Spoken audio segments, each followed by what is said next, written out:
Good morning, everyone. Welcome to the first day of the regression course. Please keep yourselves muted, and we'll take breaks about every hour. We're recording this session, and we'll make it available either later today or early tomorrow. Post questions in the chat, and we will either answer them in the chat or relay them to Neil. And we also recommend that you turn your video off to make it a little more smoother and conserve bandwidth. I'll be helping Neil today with some of the logistics. Donald will be monitoring the chat and asking questions. And I'll hand it over to Neil. Great, thanks, Scott. Thanks, Donald. And I think Bob Roginski is going to be a second as well, so he may take a little bit of this. This is Chemometrics 2. We're going to talk about regression and partial least squares and the building of predictive models. So what is regression? Well, remember when we did principal components analysis in the last couple of days that we had an X block, and we did a analysis of the correlation structure within the X block, and we did some interpretation and had a really nice time. Today, we're going to take what's measured in our X block and try to map it to a Y block. And that mapping is going to be our regression model. So the X block oftentimes is spectra or engineering variables or something that's easy to get, whereas Y block is often things that are more difficult to obtain, like concentrations or some property such as octane level or engine knock or something like that. So regression analysis is going to try to create this mapping between two blocks of data, an X block, our predictor, and our Y block, our predicand. In contrast, PCA was used to explore the correlation structure within the single X block. And we'll use regression models often to obtain estimates or predictions for one block of data from the other. Lots of different things you can do with regression, and quantification is probably the most common thing that comes to mind. But we can also do classification and detection. So in quantification, examples are, and there's many of them, is you can maybe predict analyte concentrations from spectra or even other sensors. For example, in natural gas, we might use a near-infrared spectrometer to try to make a prediction for things like methane and water and CO2. If we have a GC trace, we might use a regression model to get after things like FTIR to measure GC reference values for hydrogen and ammonia. But also, people can use near-infrared for measuring sugar content in fruit or get a nice estimate of that. Property values might be predicted, like octane of gasoline using near-infrared, or ozone forming potential of automobile exhaust using Fourier transform infrared spectroscopy. Boiling point 50 using near-infrared is also an example. Classification can be done using regression models such as partial least squares discriminant analysis. And one of the things that people will do is they'll have a corn kernel and they'll measure an infrared spectrum and try to say, do I have high or low protein? Do I have bacteria? And can I class them in urine? Is a product good or bad? Just a red light, green light kind of a thing. There's also detection problems. Do I have something in my wheat gluten like melamine using infrared or hyperspectral infrared? Cervical cancer or even plaques using in your arteries using near infrared. So there's lots of things we can do with regression modeling. So the first thing that we're going to talk about in regression is one of the oldest techniques called classical least squares. We're going to talk about why it's good and where you can have some trouble and things you have to look out for. Then we're going to get into the more common tools in chemometrics today, which are the inverse least squares models. And the first one we're going to talk about is multiple linear regression, which is an inverse least squares model. We'll talk about ridge regression. We'll talk about principal components regression. And that's where we're going to introduce the concepts of cross-validation and validation in more detail than we did when we talked about PCA. We're also going to be talking about partial least squares, which I'm sure all of you have heard of at one point. And we're going to talk about model quality measures. So how well is the model working?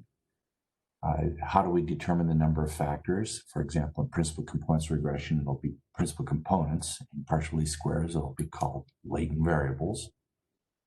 And then in the second part, we'll start getting into things like outlier detection and model diagnostics on Thursday. And we'll have a couple of examples. And then we'll just finish off with some other concepts that you should be aware of, such as continuum regression, model updating, and missing data, those types of things. The materials that you'll need are these slides. We're going to use Solo today, 8.9 or later. We're going to look at a couple of data sets. This PLS data is in the DEMS folder. It's been installed with the software, but there are two others that came in the Dropbox folder that Barry made available to you. And this morning, or today, I should say, we're going to be using this one on the left, the NearIR data from EigenU. And then tomorrow, we'll be using the SBIR data set. Okay. Thursday. Thursday, yeah, thanks. Conventions and notations. Same as we had for principal components analysis, where we have rows are our samples, columns are our variables. We're going to have X that we had in PCA, but we're going to use that as our predictor block or predictor variables. And we're going to introduce a second block, Y, which is a matrix of predicand variables. However, often Y will just be a vector, just a column vector of reference values that we're going to attempt to calibrate on and then predict for in the future. We'll have the number of samples M, and we'll have number of variables N sub X for the X block and N sub Y for the Y block. Then we're going to have scores, just like we had in PCA, but we'll also introduce scores for the Y block, U. We'll have loadings for the X and the Y block, and there's also a weights matrix and a ridge parameter. Now, this is going to be more of a reference card for you that you can flip back and forth with. And we tried hard to keep all of this notation and these conventions throughout the entire presentation. Data preprocessing. Everything that we said about preprocessing for principal components analysis is even more relevant for regression. If we can linearize our data, we should do that. But that's also both in X and Y and between X and Y. So there's different sorts of nonlinearities that can be present in our data sets. Data is often mean-centered. And what that means is that if you mean-center, you allow for an offset in the model. So it's sort of like Y is equal to a slope times X plus an offset. If we don't mean-center, then we're going to have a force fit through zero. And there's times where that's a useful model as well. Variance scaling, typically used when variables are in different units or different magnitudes, much like our engineering variables. And there are going to be lots of pre-processing methods available. What I don't want to do in this particular part of the course is get too down and deep about all of the different types of pre-processing, because that could take an entire day. However, when we do a pre-processing, our typical goal is to reduce the extraneous variance and emphasize variance relevant to the regression of interest. So sometimes the extraneous variance is something that we're going to refer to as clutter, much like radar. When they talk about the weather, we have ground clutter. We don't care about it. It's not the thing we're interested in. We're trying to focus on the weather. That's the variance relevant to our regression of interest. Outlier elimination is going to be critical to our regression models because they can have a high influence on how the model is identified or calibrated. And that's really going to be a big chunk of what we talk about tomorrow, or I'm sorry, Thursday. Okay, let's jump right in. We're going to talk about the classical least squares model. CLS, classical least squares, is used to develop calibration models and is really often used in spectroscopy. And the reason is that it is a natural fit for spectroscopy because it really looks like a multi-component Beer's law kind of a model. And I'll show you what that looks like. So the CLS model assumes the day can be modeled as X. This is what we measure. Like we go into lab, we measure a whole bunch of spectra or a whole bunch of process variables. And it's going to be C, our coefficient matrix, times S, which is going to be our response matrix.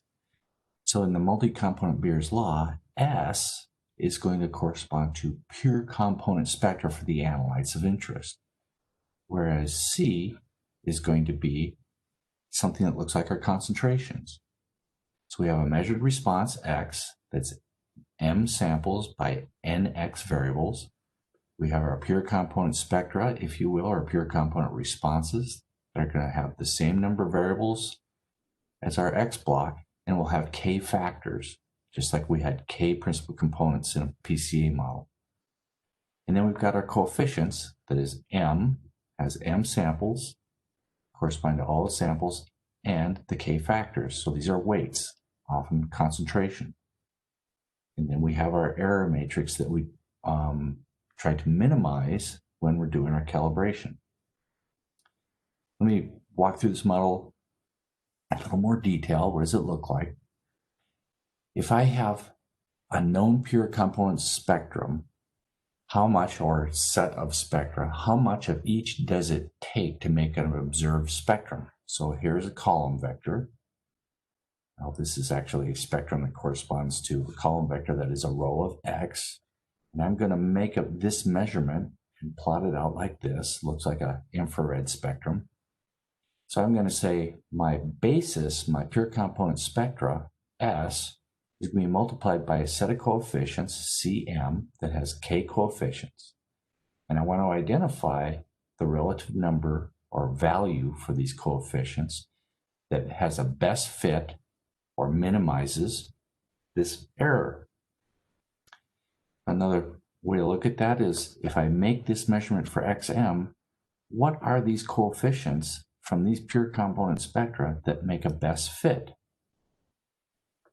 Sometimes we refer to these coefficients as concentrations in some systems. Sometimes we refer to them as just coefficients. And sometimes we say contributions, and you'll hear that a lot in like hyperspectral image analysis. Contribution is as in contributions of a spectrum to a measured signal. So once we have our S, our spectral basis, or our pure response basis, the C, the degree to which each component contributes to a new sample X, can be determined from this equation here, where C is going to be equal to X times S pseudo inverse. The pseudo inverse is given by this particular equation here. So I've got S transpose S inverse. And the problem we're going to have is how do we get S? How do we get that basis? And sometimes we can get it from a library, and sometimes we can estimate from calibration measurements. We'll take a look at that particular approach here shortly. But one of the things I really want you to focus on when you look at any of these equations, anytime that you read up on some of these equations, is this idea of taking an inverse. Now remember when we were in linear algebra a little while ago, a couple weeks ago actually now, one of the things we talked about is that the inverse might not exist. And if it doesn't exist, then we can't get our pseudo inverse and we can't get our estimates for C. So anytime you see this inverse, I want to see the chat window light up with, does that inverse exist? Okay? give Donald a heartache over there, so he has to read them all. So here's the classical least squares model and how we actually get to the pseudo-inverse. In this case, we can basically say that we're going to assume that E is going to be orthogonal to our problem, so I can just drop it and we wind up getting our CLS problem. This X here should not be there. That's a mistake. But what we've done is we've multiplied by S on both of these. This X is a mistake. And then we took the inverse of S transpose S to get our C that we're going to estimate. So the first requirement for an inverse to exist is that S transpose S has to be square. And it is. It's K analytes by K analytes. And it's also a requirement that the columns of S be linearly independent. And one way to interpret that is to say that if you're working with spectroscopy, that the spectral shapes need to be different. Now, if I had an instrument that was measuring, for example, a bunch of different types of xylene, ortho, meta, para, for example, and I didn't have sufficient resolution to make the spectra look different, I wouldn't be able to get a model that splits those apart. I'd have to estimate them together. So if we have a library and we know our basis, our pure component spectra, a priori, that's great, as long as it matches the instrument that we're going to be working with. The problem that we've got here is that we have to account for all the components that contribute to the measured signal X. So we can also estimate S from a set of mixtures, provided all the concentrations in those mixtures is known and enough samples are available to make the estimate, so that we get a full rank C transpose C. So this equation, I believe they call this the normal equation, is how we might estimate S from a known set of concentrations and then with our corresponding measurements. So the problem here that we're going to remember is that the concentration of every analyte that contributes to X has to be known.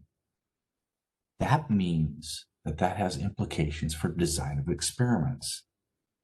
And that's why people study design of experiments in a way to make the columns of C as linearly independent as possible. And sometimes they'll make a design of experiments so that the columns of C are orthogonal, and therefore this inverse is extremely easy to obtain.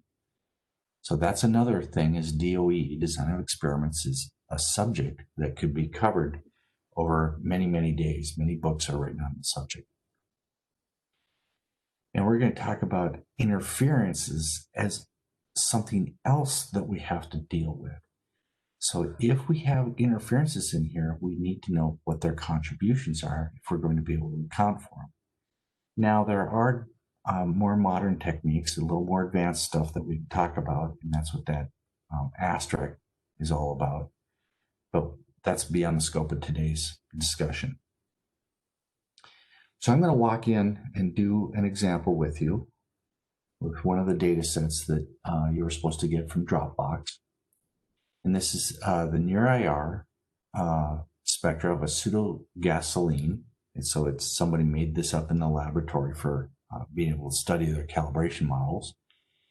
They've got the absorbance being measured at 401 near-infrared channels. There's going to be 30 samples and 5 analytes.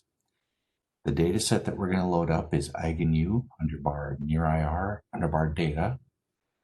And it's been broken into 25 calibration samples and 5 test samples. So I am going to switch over and try to do this example in real time. Okay, I have to stop sharing. I'm going to go to my MATLAB. And I've got my browse open here. And I have dragged and dropped my version of EigenU data, near IR data. Hey, Neil, we're not seeing your MATLAB right now. Oh, I'm not sharing, am I? I stopped sharing. My bad. Thank you. Sure. I switched to MATLAB and thought I had to turn off my sharing. Okay, so here what I've done is I've gone into my EigenU folder, and you guys have it in a different spot. I just dragged it from there up into here. I'm dragging it from MATLAB. However, you can drag it from your folder that you have and your, oh, I'm going to clear and reload so that I don't have too many copies of this in here.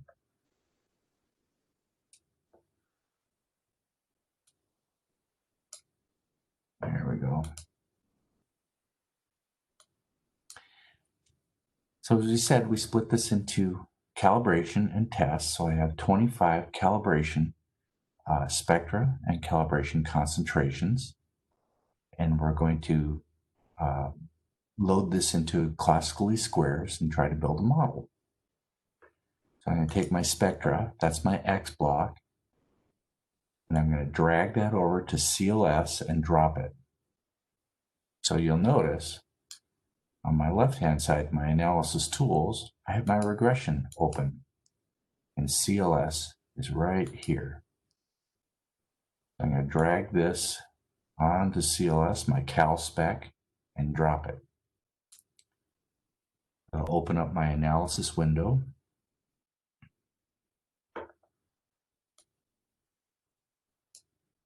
And now I also want to bring in my concentrations, my cal concentrations. So now I'm going to drag this one over onto the analysis window.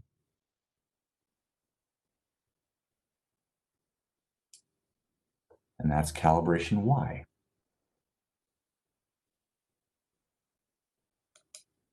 Click on that. So this is my cal spec is in X, cal cons is in Y. And I mouse over and you can see that my cal Y concentration is 25 by 5. I'm going to go up to my cross-validation and I'm going to turn mine to off, to none. In fact, I've set that as my default. You'll have to change yours to none. My pre-processing in this application, I'm going to go into my pre-processing up here and just use a very simple one. I click on this pre-process for X block and I want none. The reason here is I don't want to mean center, and I certainly don't want to auto scale my spectra. If I don't mean center, I can do a force fit through 0. In this particular case, I believe that 0 means 0, and as my X increases, my Y should increase accordingly. And the origin should pass through 0. So I'm going to pre-process X as none. Same thing for the Y block.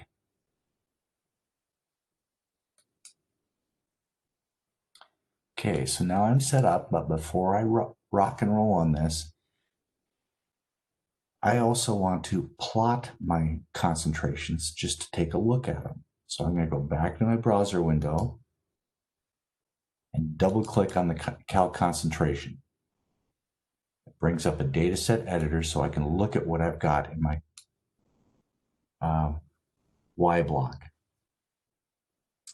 You'll notice I have heptane, isooctane, toluene, xylene, and decane that have been measured. And these are the things that we're going to attempt to predict. I make a plot your data. That's one of the things that we should always do. I click on the plot button in my dataset editor window over here. It comes up with my summary statistics. I'm plotting the mean. And if I want to, I can put my ABC labels on. I click on the ABC label button right there to get what the mean value is with a label on it. Heptane, isooctane, toluene, xylene. I can look at my mean plus standard deviation. It's nice to see that every variable has some sort of standard deviation, some sort of variability in it. Next to my plot controls, I want to go to the plot button up top, and I want to plot my columns. I want to look at how the samples look for each one of these things. So I'll plot my columns.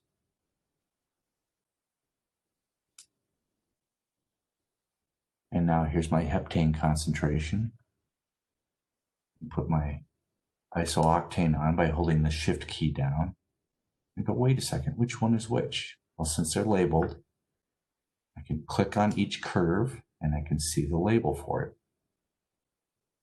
Hold the shift, for me, the shift command key on a Mac, and I think it's control click for PCs, and click on the next one, and it's isooctane.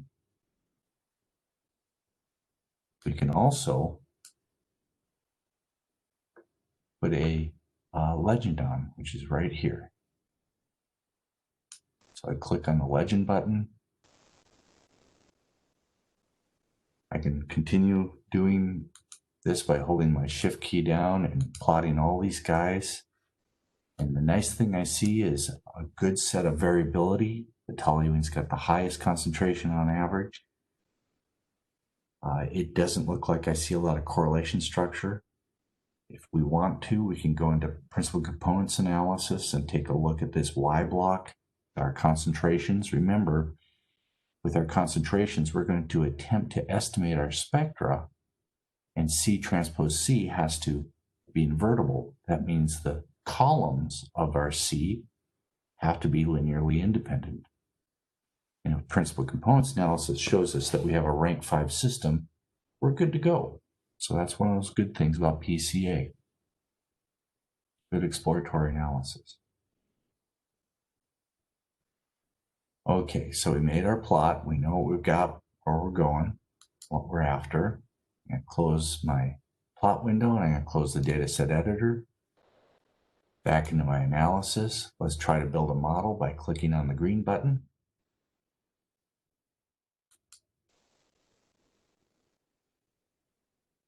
And now you'll notice I have 5 factors in the model. Why 5? Well, C transpose C was 5 by 5, and then we had C transpose, which is M by 5. We have 5 analytes. So that's why we have 5 factors. If I click on my loadings plot, which is the double hump button here, I can see how my spectra look. So here's the heptane spectrum. I'm going to move my windows around a little bit, make it a little more logical here.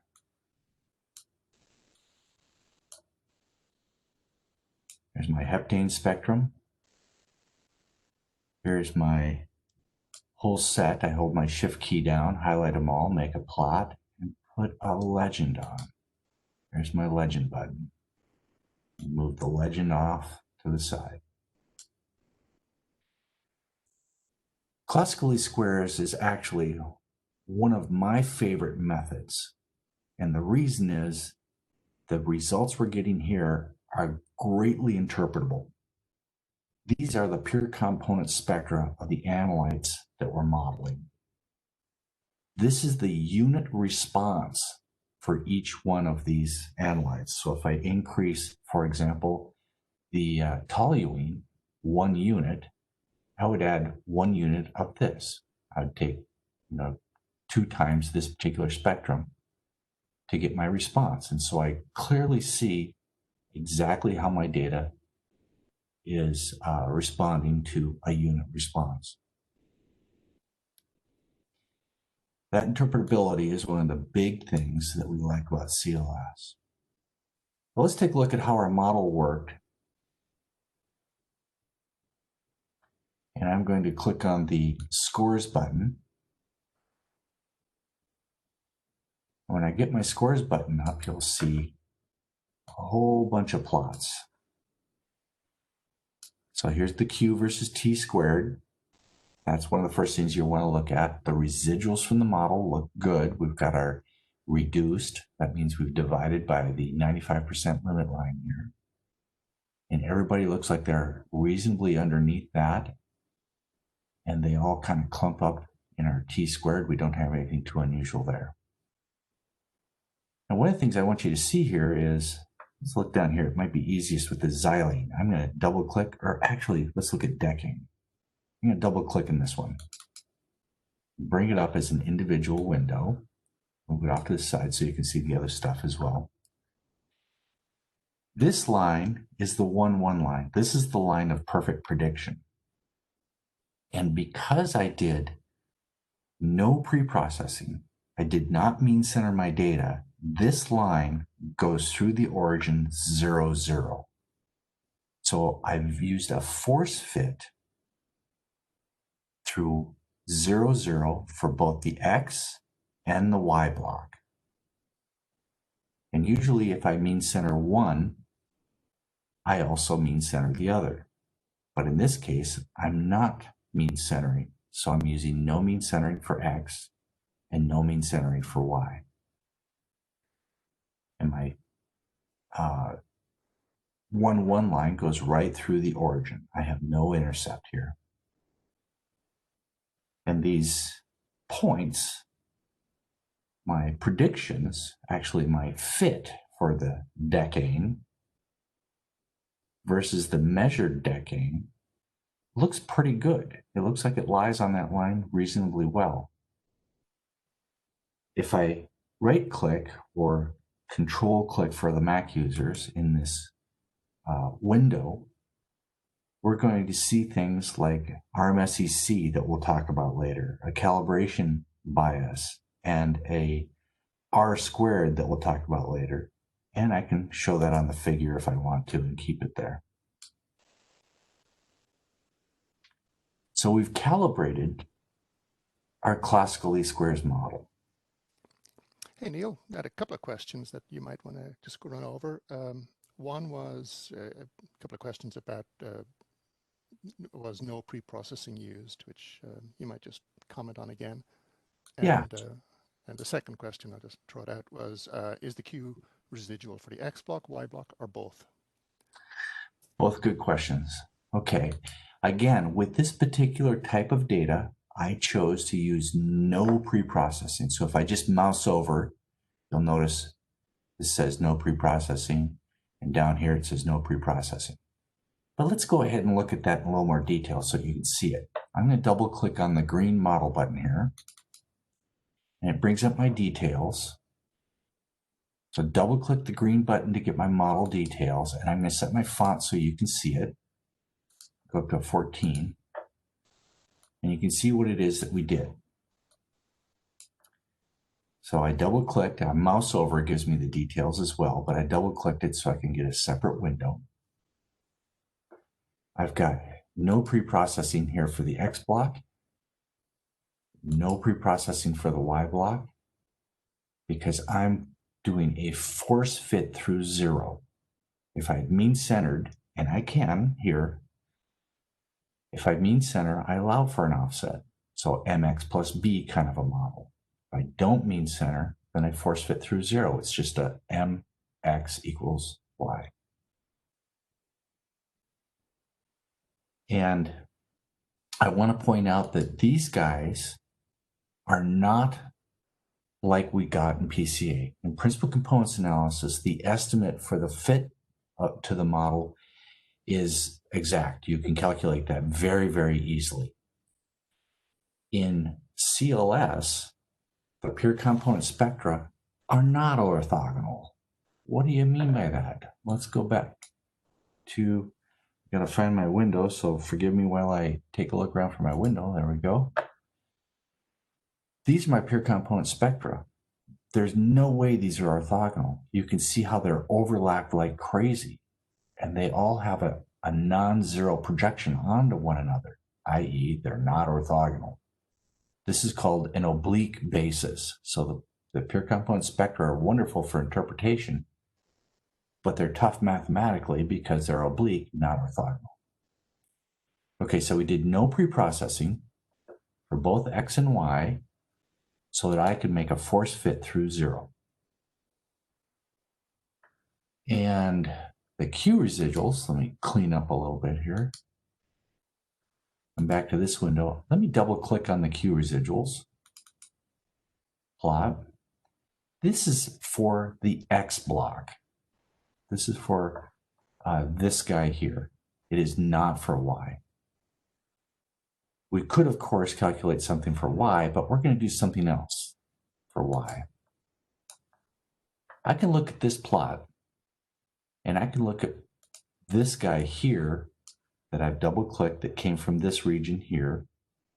And now I'm going to duplicate this figure so you can look at something else. This button here duplicates the figure. I click on that, and I duplicate that figure. Now, instead of looking at the predictions on the left-hand side, I'm going to look at the residuals.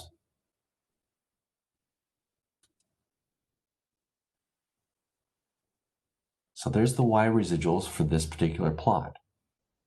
One of the things that's really nice is they don't look like they have a bias in it. They look like they're reasonably well distributed across the zero line.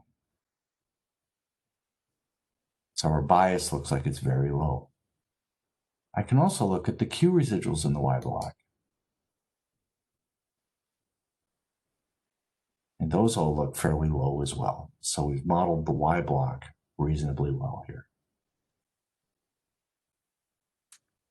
How did we do with that, Donald? Did we get questions answered?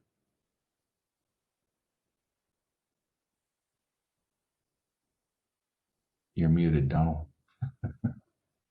Thank you, Neil. Yeah, I think that did. And we do have one new question. Is it a common preference to have no pre-processing when using concentration values in the Y block? What are some examples of Y block variables that require pre-processing? Oh, yeah, that's a good question. You know, in this case, we really do have a multi-component Beer's law where, you know, when your absorbance is zero, the Y is zero. And so the no pre-processing works for that particular one. We're going to get into the next example where we're actually looking at the X block are temperatures and the Y block is level. And there we're definitely going to want an offset because it'll make more sense. But there's other places as well as we might be looking at a property on our Y block like a octane or something like that where an offset might be important. So using mean centering also works there. For fun, I mean, I don't want you guys to get lost, but maybe on the break, you can try mean centering with this data set and see what you get. It's not illegal to mean center this particular example. So you can try it. We're going to talk about some other pre-processings as well, but we'll be using some mean centering here shortly. Okay, I'm going to get rid of the Q, get rid of this guy. I'll get rid of my scores plot here, just cleaning up. I'm going to keep this because I like that interpretability. In fact, for me, I'm going to go back to my plot controls and under view, I'm going to spawn a static view. So I want to spawn a static view of my pure component spectra because I like those things. They're interpretable. Let's save that. I'm just going to put them down here for now and shrink them. We'll use them later. All right, the next step that we've got here, so I need to escape that. Here's my PowerPoint. Is I want to get into the browser and I'm going to grab now my test data. So test spec, drag that to analysis. Don't drag it to the CLS, you open up a new window. So drag it to this analysis that we already have open and drop it there. And we'll load that as validation X. Test spec or validation X. And I'm going to go back into my browser window and grab the test concentration and do the same thing and put that as validation Y. I drag that over. It goes onto my C, which is my Y block here, and call it validation Y. And now I have to click my prediction button. I've got an exclamation point telling me I've got to do something to apply this model to that data. And then we can plot our scores again, the Erlenmeyer flask. I'll click on the Erlenmeyer flask and up comes a new plot where I only have 5 in here right now. Okay, we plotted the decane. You'll notice that this is what we looked at previously, and they're all on the line. Looks great. Quick comment here is 1. The test data are being plotted here. The test data were not used in the building or the construction of the model. And the model itself are our pure component spectra. That's the basis that we're using to make our predictions. So I'm using these in that S transpose S inverse S transpose times X to get my predicted concentration. The second one is there's another plot that I really like to look at is show cal with tests. So I can look at my calibration data with the test data so I can see changes or differences between the two distributions.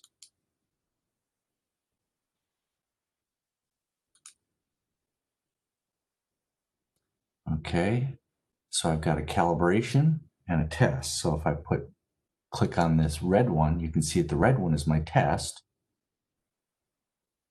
or I can put on a legend. Legends are always nice. So some of our test data are out on my X block Q, and they look like they might be a little unusual. And that's one of those things that you'd have to test with a much larger set probably, but you know, we would expect some of them to be out, especially in test, because these were not used to estimate our pure component spectra. Neil, can you drag that window a little larger? A little hard to see. Oh, yeah, you betcha. Sorry about that. There you go. The labels might be a little small. But this is our decane. Everything looks pretty good down there on decane. Up here, you'll see our red line that corresponds to a fit of the data. What does that mean? Well, it's as if I took my predictions and did a brand new fit on them. And we use that red line. Click, I've got a green one, and I've got a red one. I use that fit line to identify whether or not I might have a bias, because I can see this line goes down, would have an intercept. Down here with the decane, doesn't look too bad. Doesn't look like much of a bias. Up here, you know, with our xylene, maybe a little, with our octane a little bit, but I'm not going to try to overinterpret that too much. Those are pretty small right now. I'm not disappointed with this particular example. Okay. But we sort of do have a problem with CLS. Remember that we said that we had to know the concentrations of everything that was in the mix to be able to get this model? What happens if we didn't?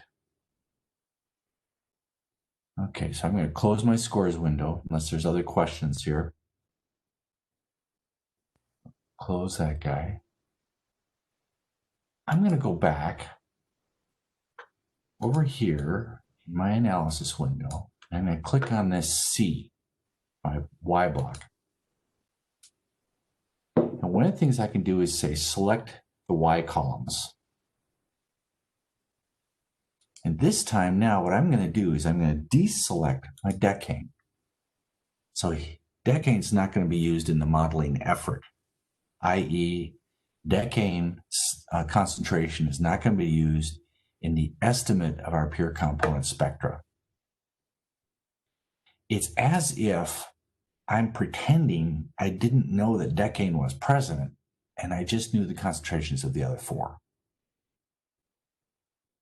So I'm going to say OK on my left-hand side to select those 4 columns, rebuild my model.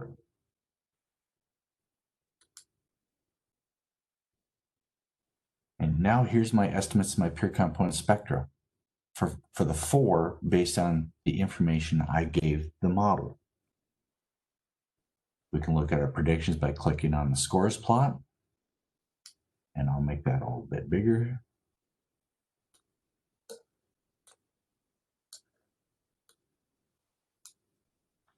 You'll notice that the prediction for toluene isn't too bad, but look at the prediction up here for heptane. Oh man, it got buggered. Why? Well, let's take a look at heptane there. And here, where's heptane? It's the blue one.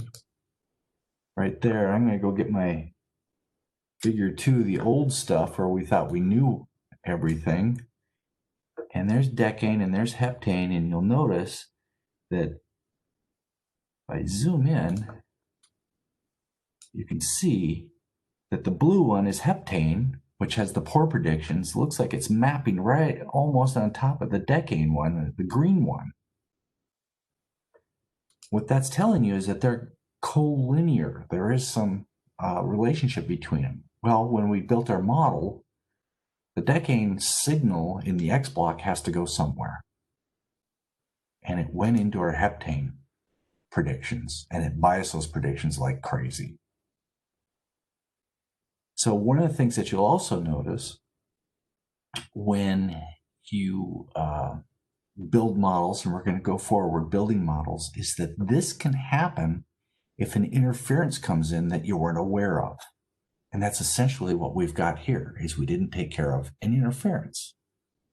With respect to the heptane prediction, the decane was an interference. Okay, so that's our CLS model.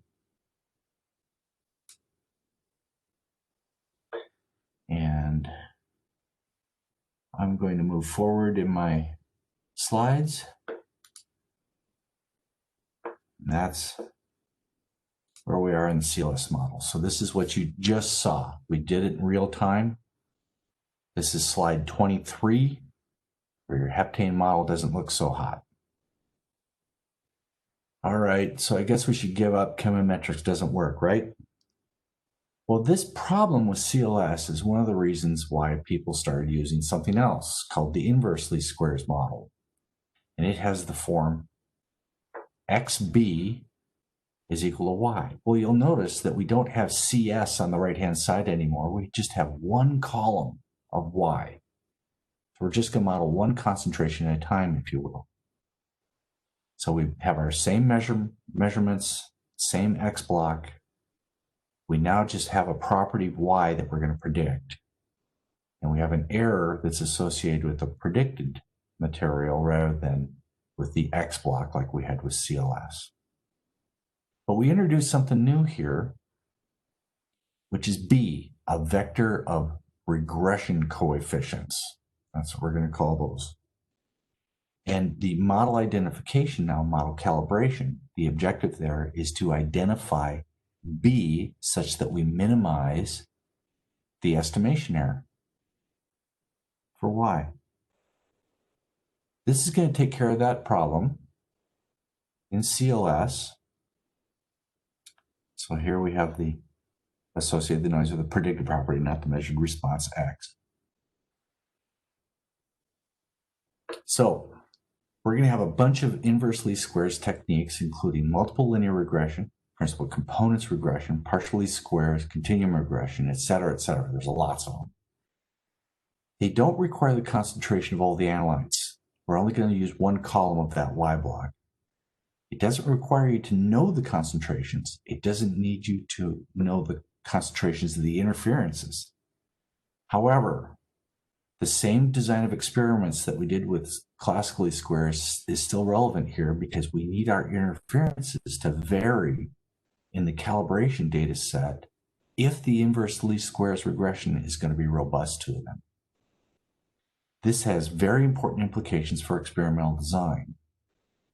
I think too often we focus on the target of interest, our analyte of interest, our property of interest, and we forget that we have to also have data collected that has interferences varying in the measurements if we're going to be able to account for them in the future. Now, an interferent is any substance whose presence interferes with an analytical procedure and generates incorrect results. Well, the truth is, interferences can be a lot of things. They can be due to physics, like the instrument problems, or other artifacts that show up in your measurements. And they correlate with an analyte during calibration. Well, this is, another comment, is be careful that interference that correlate with an analyte during calibration, but doesn't in the future when we're going to make productions, is really a bugger, because that's going to result in that same idea where we had the heptane and the decane correlating with one another, whereas in the future they didn't. Their signal did not. So that'll also have a detrimental impact on your ILS models. So design of experiments is important.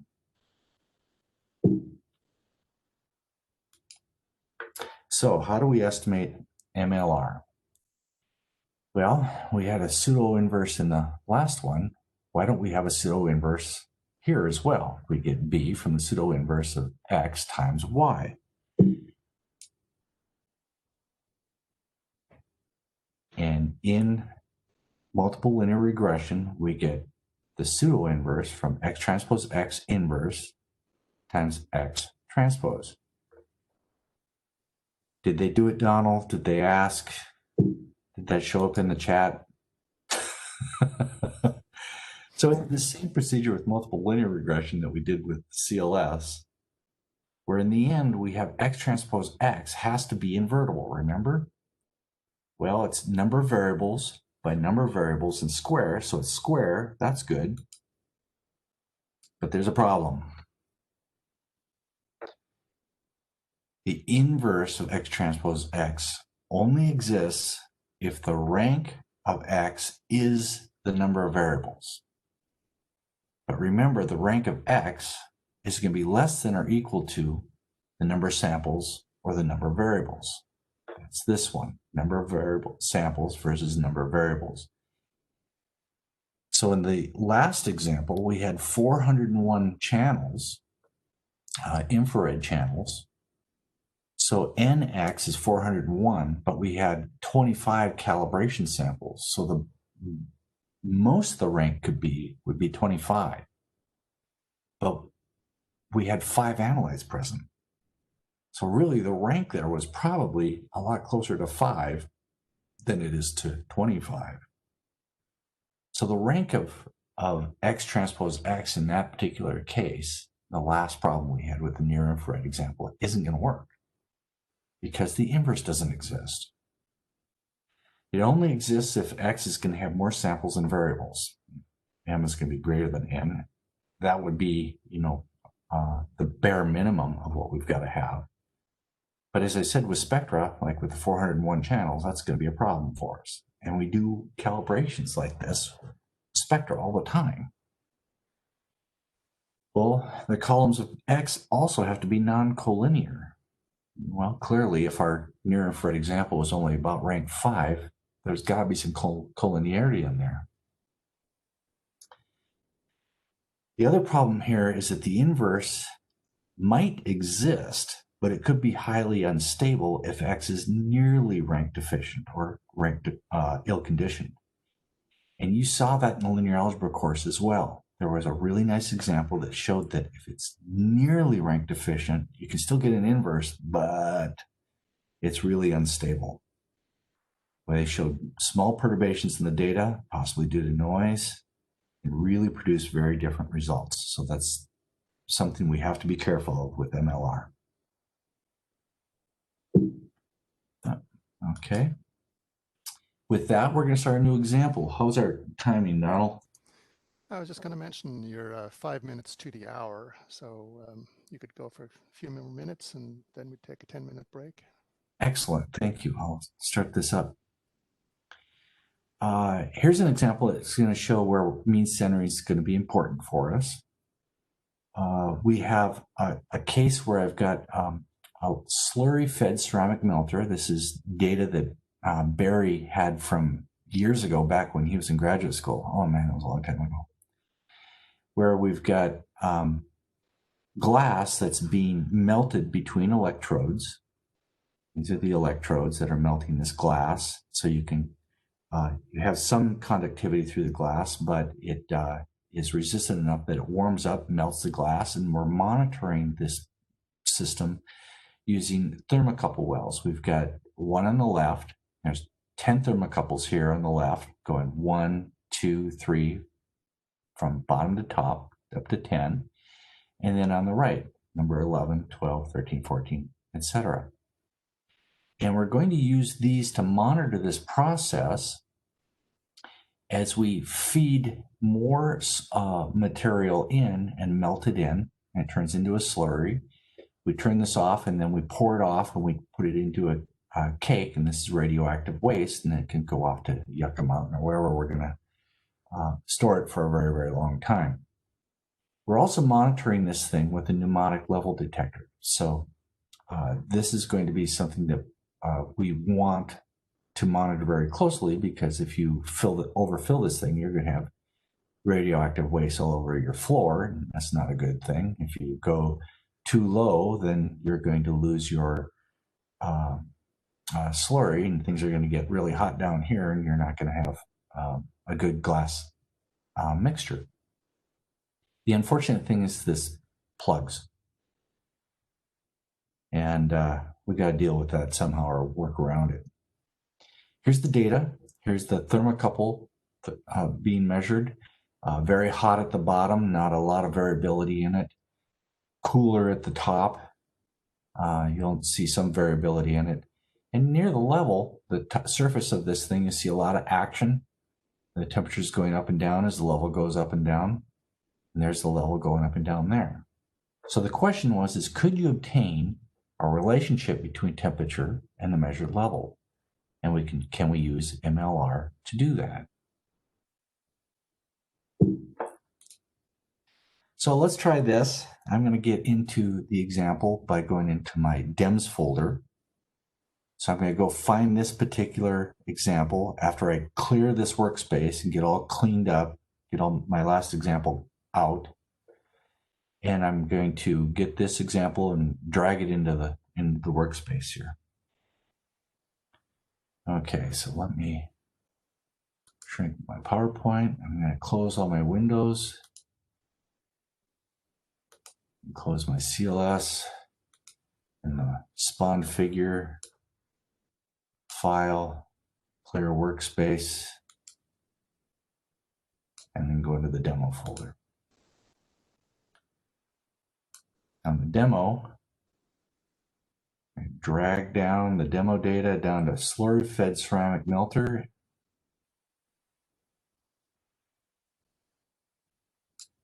PLS data right there.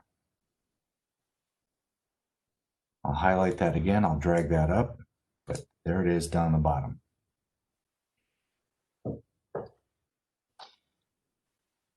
The data's been split. There's 500 total samples, but it's been split into 300 for calibration and 200 for test. Neil, I was going to suggest that if you wanted to pause here for the break, we could go through the example after that. And there was a question I relayed to you. There was what designs, experimental designs are optimal for spectroscopy? That could be a long answer. Yeah, it is. Well, what you'll see with spectroscopy is a lot of people do is called a star design, and they don't say that that's what they're doing, but they'll go in and develop a library by collecting multiple concentrations of a single analyte and measure its spectrum. So you get a pure component spectrum of that particular analyte. So then they get huge libraries of pure component analytes, and that's probably the most common. So the fact that we had, 5 concentrations, we're able to do that design there. That'd be nice if we had a center composite, I think that is, so that it's orthogonal, but that's not what we had here. Those do work. So a more efficient design than doing a factorial, which would require a lot of samples. Yeah, and you often do multiple levels in a factorial, for example, to identify linearity of the response. And, with pure component spectrum, if you've actually established linearity of the response, you really only need one concentration to get to pure component spectrum. But we try to be a little carefuler than that. Thanks. Yeah. So we've been going an hour now. If you liked, this was a good time to take a 10-minute break. I'm going to put up a polling question, and this is going to be the question that's going to go up. So go ahead and take your break. I'll put this up there, and then we'll see if you can answer the question when you get back.